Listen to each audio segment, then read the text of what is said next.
जय हिंद दोस्तों। मैं सौम्य दीक्षित आप सभी का स्वागत करता हूँ कैरियर ट्यूटोरियल के यूट्यूब चैनल में। और आज हम बात करेंगे class 9th CBSE chapter number 1 matter in our surrounding के बारे में। ये पहला लेक्चर है फॉर सेशन 2025 एंड 26। जो बच्चे अभी 8th से 9th क्लास में शिफ्ट हुए हैं तो उनका मैं वेलकम करता हूँ हमारे चैनल पे। और आज से हम यहाँ से साइंस शुरू कर रहे हैं। ये पहला चैप्टर है। आपको बता दें, 9th में फिजिक्स केमिस्ट्री और बायो करके अलग अलग क्लास स्कूलों में पढ़ते हैं। तो ये आपका केमिस्ट्री का चैप्टर है और ये आपका पहला चैप्टर रहने वाला है। जो इस वीडियो में मैं आपको पढ़ाऊंगा वो आपका एक तरीके से, इसमें जो मैंने आगे आपको नोट्स दिए हैं वो एक आपका शॉर्ट फॉर्म में रहेंगे और मैं आपको ज़्यादा से ज़्यादा एक्सप्लेन करने की कोशिश करूँगा। अगर आपको उनके बारे में और डिटेल में पढ़ना है तो आप हमारी वेबसाइट, जो नीचे डिस्क्रिप्शन बॉक्स है वेबसाइट की लिंक है, वहाँ से जाकर नोट्स डाउनलोड कर सकते हैं। वहाँ से नोट्स डाउनलोड करेंगे, वहाँ पर आपको डिस्क्रिप्टिव मैटर में यानी कि एकदम अच्छे एक्सप्लेन करके एग्जाम्पल्स दे के सब आपके नोट्स वहाँ तैयार किए हैं। ये आपके जो नोट्स आपके सामने आएंगे वो शॉर्टेड फॉर्म में नोट्स रहेंगे ताकि आपको ज़्यादा से ज़्यादा चीज़ों को समझाया जा सके। ठीक है। और अगर आप हमसे ज्वाइन करना चाहते हैं हमारे इंस्टीट्यूट को तो आप नीचे गूगल फॉर्म फिल कर सकते हैं और हमारे बैचेस में इनरोल कर सकते हैं। किसी भी तरीके की इशू आती है तो आप हमसे कांटेक्ट कर सकते हैं। सारी डिटेल्स आपको नीचे डिस्क्रिप्शन बॉक्स में प्रोवाइड कर दी गई है। तो चलिए बिना किसी देरी के हम ये चैप्टर नंबर फर्स्ट को स्टार्ट करते हैं। क्या है पहला नंबर चैप्टर, जिसमें बात करेंगे मैटर इन आवर, जैसे नाम था मैटर इन आवर सराउंडिंग, तो मैटर के बारे में पढ़ेंगे। तो सबसे पहले यहाँ पर डेफिनेशन आती है मैटर की। मैटर क्या है? Anything that occupies space and has mass and offer resistance to any applied force. ये तो भैया आपने जल्दी डेफिनेशन बता दी, थोड़ा सा एक्सप्लेन कर दीजिए अच्छे से। मैं आपको अच्छे से एक्सप्लेन करता हूँ। देखिए, एनीथिंग यानी कोई भी ऐसी चीज़ ले लीजिए जो इस एटमॉस्फेयर में, सराउंडिंग में स्पेस कवर करती है, यानी कि जगह लेती है अपनी, और उस बॉडी का, उस ऑब्जेक्ट का अपना खुद का मास होता है। और अगर हम उसके ऊपर कोई फोर्स अप्लाई करते हैं, यानी उस पर कोई फोर्स लगाते हैं, तो वो रेजिस्टेंस यानी कि उसको रोकती है, यानी कि अपने ऊपर फोर्स को कोशिश करती है कि हम उस फोर्स को लड़ने, उस फोर्स से लड़ने की उसके अंदर एक शक्ति होती है। रेजिस्टेंस यानी शक्ति उस फोर्स को रोकने की, तो उसको हम बोलते हैं मैटर। एग्जाम्पल समझिए, ये आपके पानी की एक बोतल है। अब आप देख सकते हैं इस सराउंडिंग में ये एक स्पेस कवर कर रही है। इस बोतल का अपना खुद का वजन है, मास है, और इस पे अगर जैसे मैं उंगली से इस पे फोर्स लगा रहा हूँ तो ये कोशिश कर रही है कि ये अपना शेप ना चेंज करे। तो ये क्या है? ये एक मैटर है। ये आपका क्या है? मैटर है। कौन सा मैटर है ये हम आगे भी समझेंगे। आगे लाइन लिखी है, matter is made up of particles very small.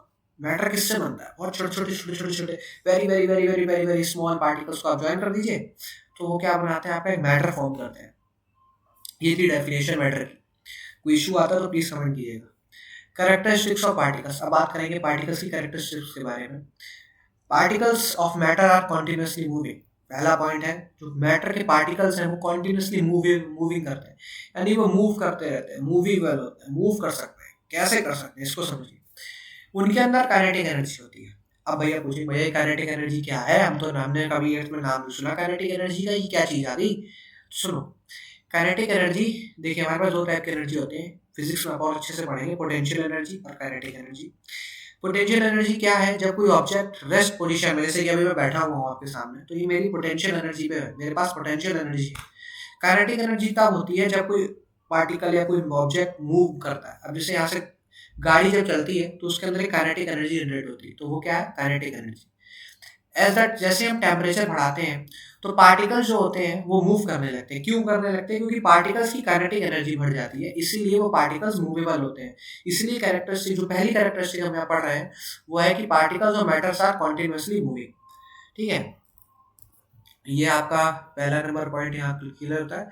Second point पे चलते हैं। Particle of matter have space between them. इसको कैसे, मतलब पार्टिकल्स, मैटर के जो पार्टिकल्स है उनके अंदर स्पेस प्रेजेंट होता है। ये कैसे हम बता समझेंगे।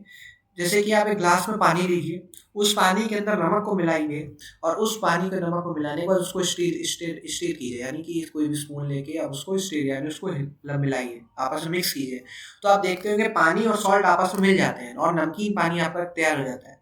अब आप सोचते हो भैया ये कैसे हुआ, ये पानी और वाटर आपस में मिल कैसे गए? तो समझिए, वाटर के पार्टिकल्स और सॉल्ट के पार्टिकल्स हैं। वाटर के पार्टिकल्स के बीच में स्पेस होता है, उन स्पेस में जाकर सॉल्ट के पार्टिकल्स चले जाते हैं और वहां पे जाके सेटल हो जाते हैं, तो इसीलिए वाटर और सॉल्ट आपस में मिक्स हो जाता है। ये हो गया आपका सेकंड पॉइंट कि पार्टिकल्स ऑफ मैटर है स्पेस बिटवीन है। तीसरा पॉइंट है, particles of matter attract each other. जैसे कि आपने मैग्नेट देखी होगी, मैग्नेट क्या, आपस में दो मैग्नेट आपस में एक दूसरे को अट्रैक्ट करते हैं, तो क्या है, मैटर के पार्टिकल्स आपस में एक दूसरे को अट्रैक्ट भी करते हैं। ये 3 कैरेक्टरिस्टिक्स थी आपकी, ठीक है। आगे कुछ पॉइंट्स हैं, इस पॉइंट को समझने से पहले मैं आपको स्टेट्स ऑफ मैटर समझाना चाहूँगा, उसको एक्सप्लेन कर दूंगा तो आपको ये तीनों पॉइंट्स अच्छे से समझ में आ जाएंगे, ठीक है। नेक्स्ट स्लाइड पे चलते हैं। स्टेट्स ऑफ मैटर क्या क्या है हमारे मैटर के स्टेट्स। सबसे पहला स्टेट होता है सॉलिड, लिक्विड और गैसेस। 3 तरीके की मैटर की स्टेट्स होती है, यानी कौन कौन से तरीके से कौन कौन से स्टेट में हमें मैटर मिलता है, सॉलिड में, लिक्विड में और गैसेस में, 3 स्टेट है। अब एक एक करके तीनों की कैरेक्टरिस्टिक्स को पढ़ते हैं और समझते हैं, फिर उसके बाद पीछे आएंगे और इन 3 पॉइंट्स को समझेंगे, आपको समझ में आ जाएगा। सबसे पहले बात करते हैं सॉलिड स्टेट की। जैसे कि मैंने अभी आपको ये बोतल ली थी, अब आप इस बोतल को समझिए, सिर्फ बोतल लीजिए, अंदर पानी को मत देगी, सिर्फ बोतल देखिए, बोतल। ये बोतल क्या है, एक इसका डेफिनेट शेप है, यानी कि इसका एक डेफिनेट शेप हो गया, ठीक है। अगले डिस्टिंक्ट बाउंड्रीज, यानी कि इसके बाउंड्रीज है, यानी कि इसका एक फिक्स एरिया है, कि यानी कि इसका शेप इतने में ही रहेगा, ये ना ये इससे ज़्यादा चौड़ी हो सकती थी ना इससे ज़्यादा पतली हो सकती, ठीक है। अगर इसको दबाते हैं तो ये अपने आप दबाने के बाद भी अपने ओरिजिनल स्टेट में आ जाती है, यानी कि इसकी डिस्टिंक्ट एक फिक्स बाउंड्रीज होती है। बी पॉइंट हो गया।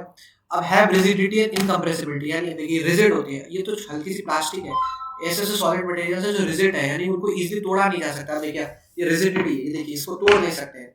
इसको इनकम्प्रेसिबल, इसको इस तरीके से दबा नहीं सकते हैं, ठीक है। ये दबाना मुश्किल है, इसको तोड़ना मुश्किल है, ठीक है। पॉइंट है हमारा हैव डेफिनेट वॉल्यूम। ये कैसे होता है, इसको चलिए समझने की कोशिश करते हैं। जैसे कि मैं आपको बोतल से बताया, आपको मतलब इसको तोड़ नहीं सकते हैं, इसको दबा नहीं सकते हैं, इसका वॉल्यूम भी फिक्स है। ये देखिए इसको खींच नहीं सकते हैं, कैसे खींचोगे, इसका वॉल्यूम भी इतना फिक्स है। वॉल्यूम मतलब इसकी कैपेसिटी, इतनी कैपेसिटी है इसकी फिक्स, इतना ही पानी, जैसे 1 लीटर वॉल्यूम है तो 1 लीटर ही पानी देगा, उसके एक आप उसमें 1 लीटर से ज़्यादा पानी नहीं रह सकते एक सॉलिड स्टेट के अंदर। तो ये क्या है, एक फिक्स। इसकी ये 4 प्रॉपर्टीज हमने पढ़ी। सबसे पहला क्या था, have definite shape, have distinct boundaries, have rigidity and incompressibility और हैव डेफिनेट वॉल्यूम। ये 4 सॉलिड स्टेट की कैरेक्टरिस्टिक्स हमने पढ़ी। अब आगे बात करेंगे लिक्विड स्टेट की। लिक्विड स्टेट क्या है, पहला पॉइंट है हैव फ्लूइडिटी नॉट रिजिड। जैसे मैंने बताया रिजिडिटी, इसको तोड़ नहीं सकते, ये इसको ऐसे, ये लिक्विड स्टेट में क्या, उसमें रिजिडिटी नहीं, उसमें फ्लूइडिटी है। फ्लूइडिटी का मतलब है कि वो बह सकता है, जिसके अंदर फ्लूइड यानी फ्लो करने की जिसके अंदर एबिलिटी है, जो फ्लो कर सके, उसको बोलते हैं, उस प्रॉपर्टी को बोलते हैं फ्लूइडिटी। वो किस में प्रेजेंट होती है, लिक्विड स्टेट में। अगली है लो कंप्रेसिबिलिटी, यानी उसको मतलब कंप्रेस तो कर सकते हैं, सॉलिड से ज्यादा कंप्रेस कर सकते हैं लेकिन गैसेस से कम, तो मतलब इसकी कंप्रेसिबिलिटी मीडियम मान सकते हैं आप, और इसलिए हम इसको बोलते हैं low compressibility. No definite shape and boundaries, इसका कोई शेप फिक्स नहीं है ना बाउंड्रीज फिक्स है। एक पानी को ग्लास में रखिए तो वो ग्लास का शेप ले लेगा, उसी पानी को आप एक टैंकर में रखिए तो वो टैंकर का शेप ले लेगा, आप एक छोटे से ढक्कन में रखिए तो वो छोटा सा शेप ले लेगा। तो इसका कोई डेफिनेट शेप नहीं है, कोई बाउंड्रीज फिक्स नहीं है, लेकिन इसकी वॉल्यूम फिक्स है। यानी कि अगर आप 1 लीटर पानी एक ग्लास में लें, 1 लीटर पानी एक टैंक में लें, तो दोनों का वॉल्यूम तो सेम रहेगा, बस शेप अलग होगा। तो ये आपकी लिक्विड स्टेट की 4 प्रॉपर्टीज मैंने बता दी। अब आगे बात करेंगे हम गैसियस स्टेट के बारे में। इसके अंदर भी क्या फ्लूइडिटी, आप देखते हो कि गैस है, कोई भी गैस होती है वो गैस उड़ जाती है, उसको फ्लो करने की उसके अंदर एबिलिटी है। हैव हाई कंप्रेसिबिलिटी, यानी उसको ज्यादा से ज्यादा कंप्रेस किया जा सकता है। जैसे कि आपके घरों में जो एलपीजी गैस सिलेंडर आते हैं, उनके अंदर क्या गैस है, और वो गैस क्या है, वो गैस को कंप्रेस करके ही तो फिल किया गया, यानी उसको दबाया गया, उसके अंदर प्रेशर लगाया गया, तो इसलिए उसको क्या है, वो हाई कंप्रेसिबिलिटी है। नो डेफिनेट बाउंड्रीज, उसकी भी कोई बाउंड्रीज फिक्स नहीं है। नो डेफिनेट शेप, कोई शेप भी फिक्स नहीं है।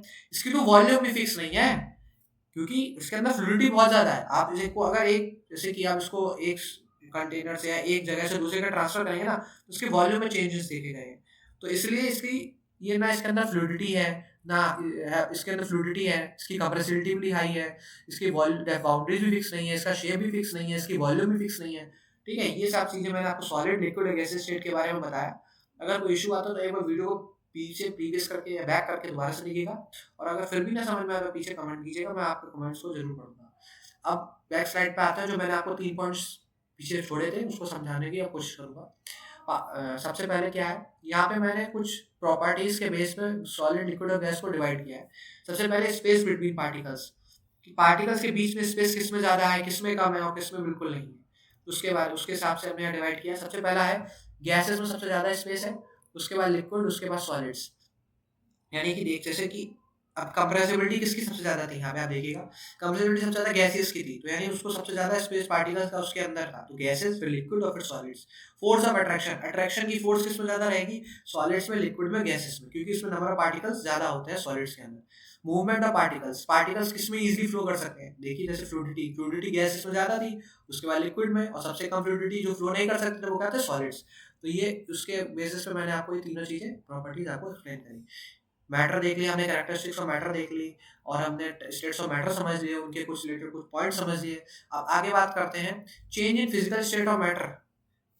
हम मैटर की फिजिकल स्टेट, यानी कि अभी हम जो ये मैटर पढ़े ना, ये फिजिकल स्टेट थी, सॉलिड है, लिक्विड है, गैस है, तो हम एक फिजिकल स्टेट को, उसकी एक मैटर की फिजिकल स्टेट को एक स्टेट से दूसरे स्टेट में चेंज कर सकते हैं, यानी सॉलिड को लिक्विड बना सकते हैं, लिक्विड को गैस बना सकते हैं, सॉलिड से गैस बना सकते हैं।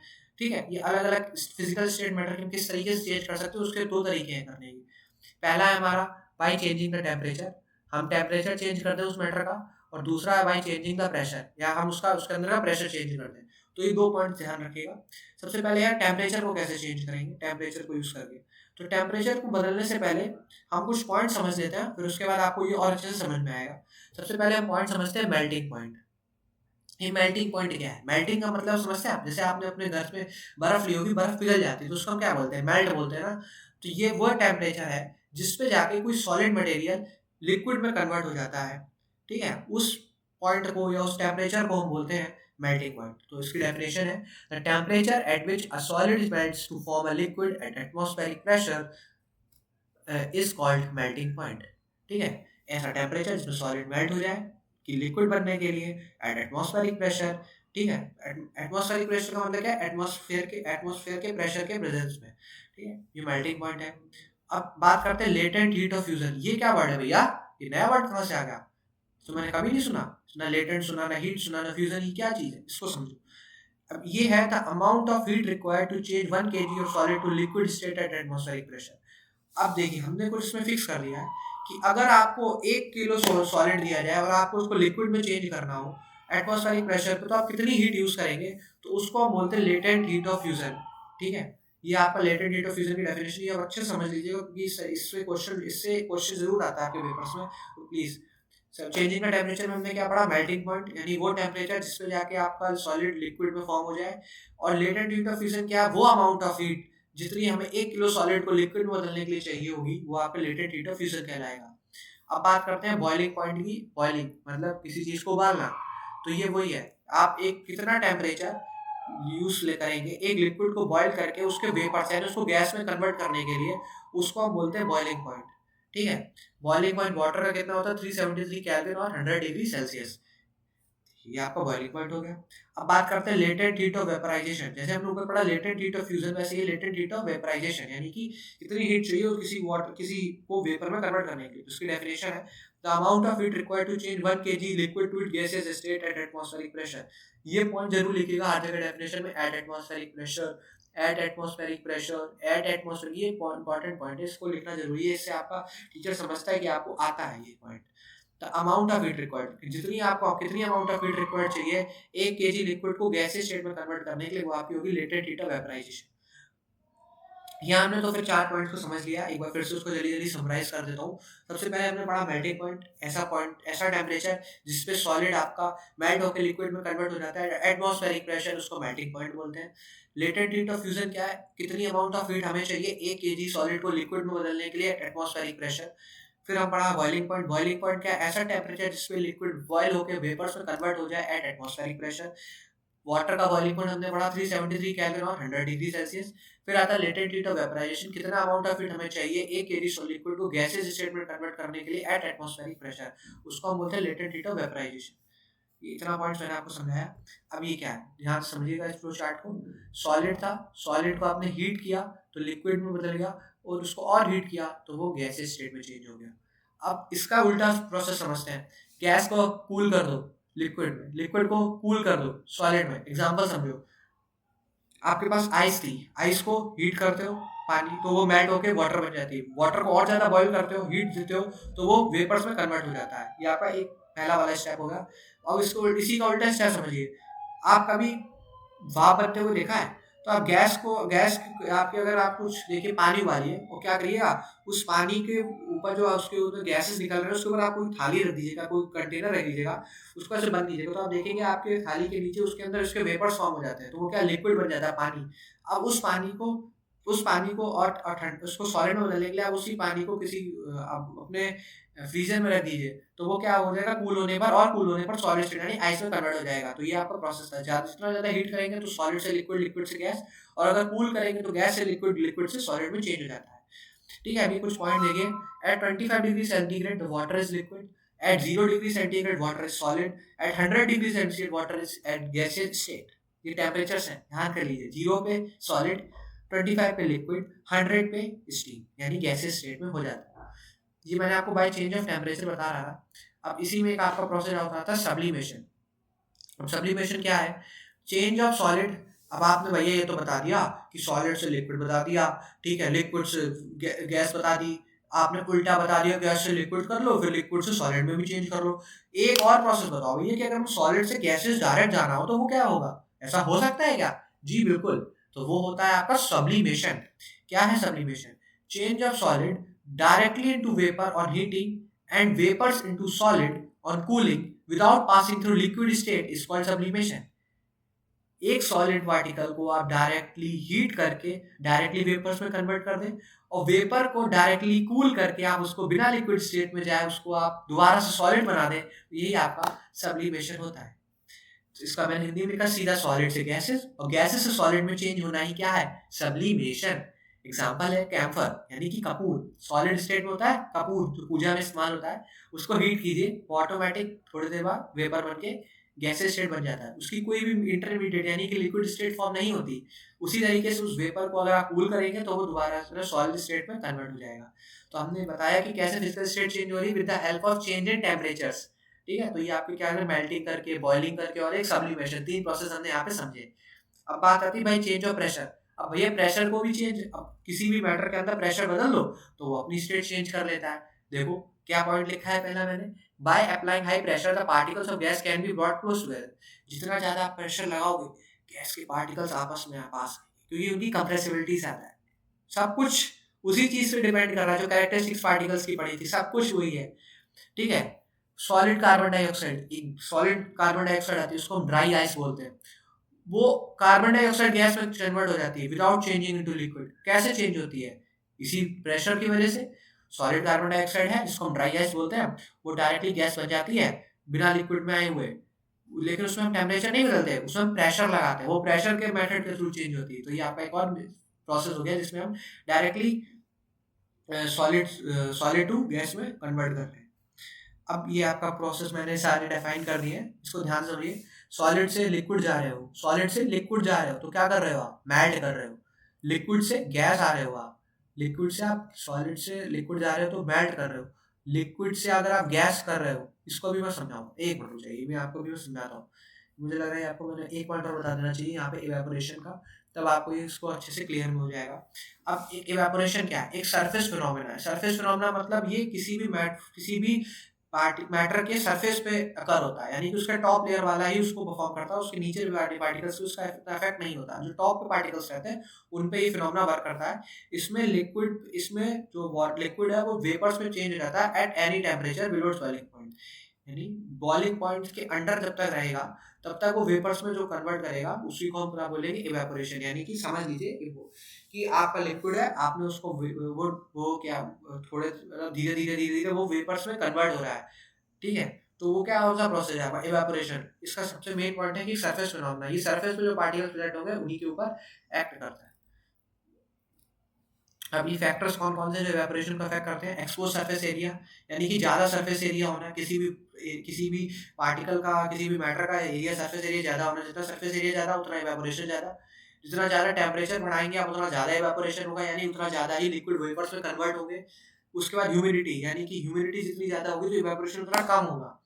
ठीक है, विंड, जितनी ज़्यादा विंड होगी स्पीड की उतनी ज़्यादा इवेपोरेशन होगा। ये कुछ फैक्टर्स हैं जिनके ऊपर आपका इवेपोरेशन डिपेंड करता है। अब यहाँ पे जो मैं आपको ये फ्लो चार्ट बताने वाला था, यानी कि डायग्राम छोटा सा समझ लीजिए, सारे प्रोसेस को क्या किसको क्या बोलते हैं, ये क्वेश्चंस आ जाते हैं, समझ लीजिएगा। सॉलिड से लिक्विड, यानी आपने एक सॉलिड पार्टिकल लिया, उसको लिक्विड में चेंज करना, तो उस प्रोसेस को क्या बोलेंगे हम, मेल्टिंग। एक लिक्विड लिया, उसको गैस में कन्वर्ट करना है, तो उसको क्या बोलेंगे? इवेपोरेशन। आपको गैस है, गैस को आपको सॉलिड में चेंज करना है, तो उसको बोलेंगे sublimation. Without going into liquid state, उसको क्या बोलेंगे? सब्लिमेशन। अब और समझते हैं। अब सॉलिड से गैस करना है, तो भी क्या हुआ? सब्लिमेशन। गैस से लिक्विड बदलना हो तो हुआ कंडेंसेशन, और लिक्विड से सॉलिड बनाना हो तो करेंगे फ्रीजिंग। ठीक है। अब ये तो मैंने आपको सब कुछ बताया कि एग्जांपल को आपको सब कुछ मैं एग्जांपल से एक बार क्लियर कर देता हूँ। सॉलिड से लिक्विड, वाटर को लिक्विड, आइस को लिक्विड बदलने के लिए मेल्ट कर दिया तो वो लिक्विड बन गई। उसी लिक्विड पानी जो बना उसको दोबारा से फ्रीजर में रख दिया, फ्रीज कर दिया तो वो सॉलिड बन गया। तो आपको क्या होगा? मेल्टिंग और फ्रीजिंग के पॉइंट्स को मैंने आपके यहाँ पे क्लियर कर दिया। अगला लिक्विड और गैस का समझते हैं। लिक्विड पानी था, उसको गैस था, उसको हीट दी, इवेपोरेट हुआ, वेपर्स बने तो वो इवेपोरेशन हुआ। उसी गैस को कूल डाउन किया, उसमें जो वेपर्स थे उनको कूल डाउन किया टेम्परेचर को कम करके, तो वो क्या हुआ? कंडेंसेशन प्रोसेस हुआ और वो दोबारा से गैस से लिक्विड में कन्वर्ट हो गए। ये आपको मैंने क्लियर किया एग्जांपल के थ्रू। अब सॉलिड और गैस का समझते हैं। सॉलिड थी यानी कैम्फर था एग्जांपल के लिए, उसको गैस में गैस को कन्वर्ट हो गया बिना लिक्विड स्टेट में जाकर, तो क्या हो? सब्लिमेशन। और उसी गैस को कूल टेम्परेचर को कूल करके आपने उसको दोबारा से सॉलिड में बना दिया, तो वो भी क्या हुआ? आपका सब्लिमेशन। में दोनों प्रोसेस को सब्लिमेशन ही बोलते हैं आप। ठीक है। ये था आपका change in physical state of matter, जो भी था दो तरीके से कर सकते थे वो आपको बताया। इवेपोरेशन के बारे में बात करी और कौन कौन से प्रोसेस है, कैसे कैसे चेंज होता है, उस प्रोसेस को क्या बोलते हैं, इसके बारे में बात करी। यहाँ हमने स्टेट्स ऑफ मैटर पढ़ लिए, मैटर की डेफिनेशंस पढ़ ली, कैरेक्टरिस्टिक्स ऑफ पार्टिकल्स पढ़ लिए, कुछ पॉइंट्स अच्छे से पॉइंट्स कवर किए। ठीक है। ये आपका आज का चैप्टर था। और अगर आपको चैप्टर अच्छा लगा या आपको वीडियो अच्छी लगी तो प्लीज़ लाइक कीजिए, अपने दोस्तों के साथ शेयर कीजिए और हमारे चैनल को सब्सक्राइब कीजिए। Thank you. जय हिंद, जय भारत। जल्द मिलेंगे नेक्स्ट वीडियो के साथ।